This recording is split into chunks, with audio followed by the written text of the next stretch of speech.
Action India TV news, आपकी आवाज हमारी पहचान। शासकीय आदिवासी वसतिगृहांच्या तुघलकी नियमांविरोधात राळेगाव एसडीओ कार्यालयावर धडक मागण्या मान्य न झाल्यास राज्यव्यापी तीव्र आंदोलनाचा एल्गार। महाराष्ट्र शासनाच्या आदिवासी विकास विभागातर्फे जारी करण्यात आलेल्या शासकीय आदिवासी वसतिगृहांच्या सुधारित नियमावलीत शासन निर्णय दिनांक 5/8/2026 अन्यायकारक आणि जाचक अटींविरोधात राळेगाव येथे उपविभागीय अधिकारी एसडीओ साहेबांना निवेदन सादर करण्यात आले। शासनाच्या या मनमानी कारभाराविरुद्ध विद्यार्थ्यांमध्ये संताप व्यक्त होत असून जर या मागण्यांची तातडीने दखल घेतली नाही तर राज्यभरात तीव्र जन आंदोलन छेडण्याचा सजड इशारा यावेळी देण्यात आला। या सुधारित नियमांमुळे विद्यार्थ्यांच्या मूलभूत हक्कांवर आणि स्वातंत्र्यावर गदा येत असल्याचा आरोप निवेदनात करण्यात आला आहे।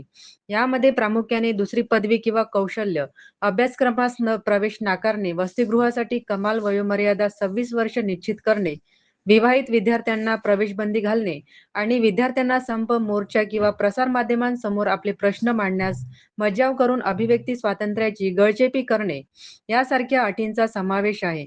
तसेच विद्यार्थिनींच्या आरोग्याच्या आणि वैयक्तिक गोपनीयतेची पायमल्ली करणारी मासिक पाळीची नोंदवही ठेवण्याची सक्ती आणि स्वतःचा खर्च भागवून शिकणाऱ्या कमावत्या स्वावलंबी विद्यार्थ्यांना वसतिगृहातून बाहेर काढण्याचे नियम तातडीने रद्द करण्याची मागणी करण्यात आली आहे।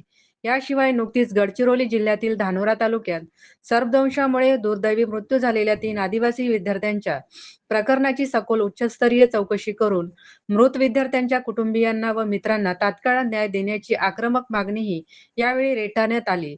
प्रशासनाला देण्यात आलेल्या या निवेदनावेळी निलेश शिवरकर, दिनेश करपते, रोशन चांदेकर, संकेत कोवे, अनिकेत मडावी, आदर्श मडावी, अमन कन्नाके, यश पंधरे, नितीन सिडाम, इतर विद्यार्थी यांच्यासह बिरसा ब्रिगेड संघटनेचे कार्यकर्ते मोठ्या संख्येने उपस्थित होते। मुख्य संपादक विनोद माहुरे सह राळेगाव शहर प्रतिनिधी गणेश काळे।